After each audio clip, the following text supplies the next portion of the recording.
Primeiro, presta atenção, estou terminando. Quando Jesus nasceu, não tinha lugar para ele. Estava tudo lotado as hospedagens. Não tinha nenhum hotel, nenhuma pensão, nada para ele. Teve que se alojar no estábulo. Deixa eu perguntar para você, tem lugar para Jesus no seu coração? Ou ele está lotado? Tem espaço para ele? Tem como Jesus nascer no teu coração? Fazer morada? Ou está cheio de compromissos, afazeres, coisas materiais, paixões, romances, atrativos? Será que você não está como os alojamentos de Belém? Cheios. Não tinha espaço para receber. Imagina, Deus estava nascendo, o Salvador, o Criador do universo, e não tinha lugar para ele. Ninguém queria hospedar esse menino. Será que hoje aqui tem lugar para ele no coração? Tem lugar para ele nos seus negócios, na sua casa, nas suas relações? Segundo, quando ele nasceu, Herodes se enfureceu. Herodes queria matá-lo. Herodes rejeitou. Será que não tem alguns aqui que estão rejeitando Jesus? Que não querem Jesus? Será que não tem alguns aqui incrédulos, que repudiam a doutrina de Jesus, que repudiam o Evangelho de Jesus, que se iram com a doutrina de Jesus, que rechaçam, rejeitam o Evangelho de Jesus? Terceiro, os escribas. Eles eram mestres da lei, e pelo estudo deles, eles sabiam que quem nascera ali era Jesus, que estava dentro da data. Eles estudavam as profecias, eles sabiam o que estava escrito em Isaías, Jeremias, Miqueias. Tu, Belém de Judá, Belém de Efrata, visto que a menor das cidades, de ti sairá o Salvador, aquele cujas origens é desde a eternidade. Miqueias 5:2. Eles sabiam, conheciam a verdade, mas não viviam a verdade, não praticavam a verdade. Será que você acredita em Jesus, mas não obedece o que Jesus manda? Você sabe que Ele é real, que Ele é Deus, que a palavra dEle é verdade, mas você não quer praticá-la, não quer aceitá-la. Quarto, os reis magos. Herodes recebeu ele com rejeição. Belém não tinha lugar para ele. Os reis magos sabiam que era verdade, mas não receberam. Os escribas, os reis magos, foram os únicos que receberam o nascimento de Jesus de forma verdadeira. Eles chegaram na estrebaria e deram ouro, incenso e mirra.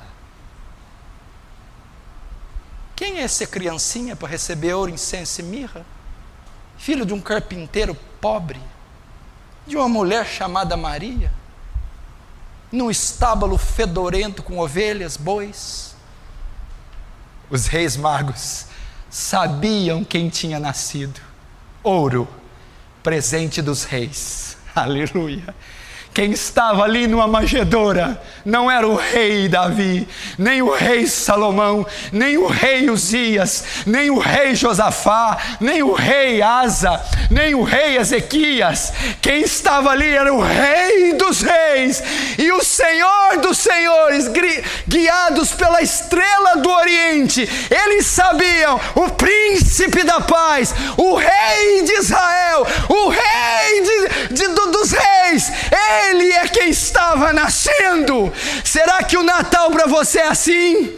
O Natal é a comemoração do rei. O que significa? Você está sujeito à sua lei. Você é um súdito fiel e obediente desse rei. Segundo, ele recebeu mirra. Mirra era um elemento de onde se extrai os perfumes e os óleos. Óleo que ungia profetas. Ele recebeu um presente dos profetas. Jesus era o verdadeiro profeta.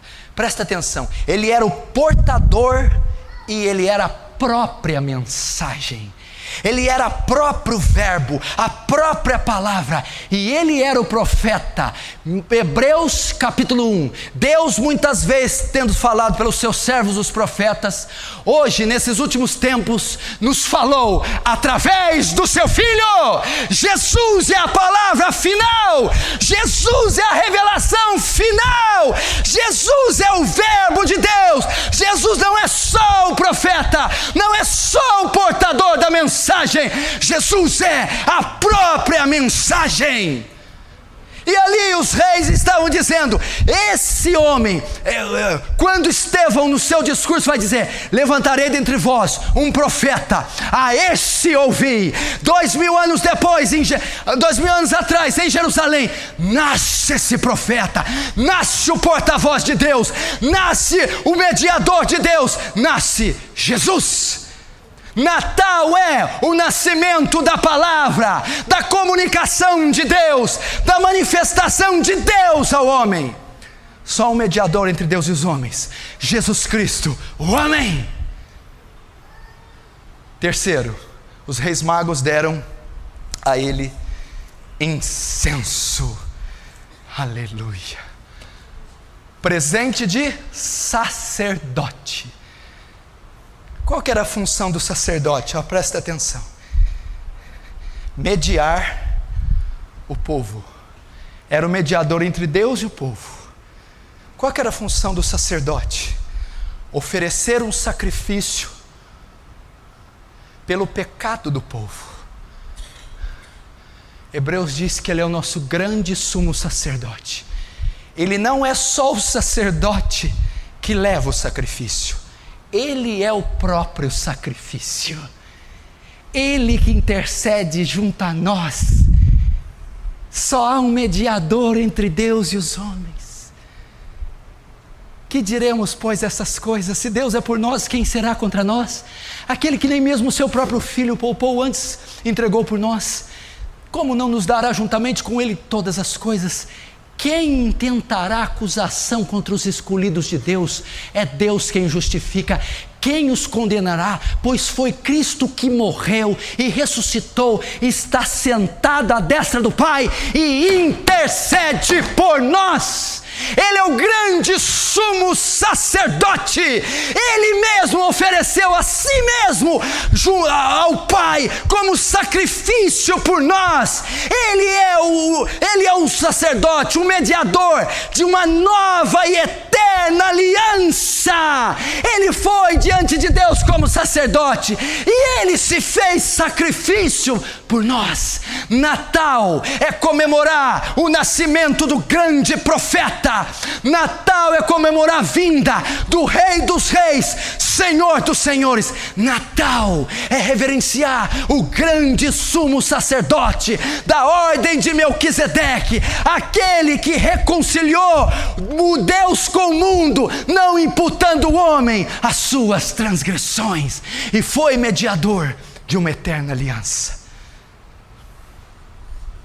Isso é Natal.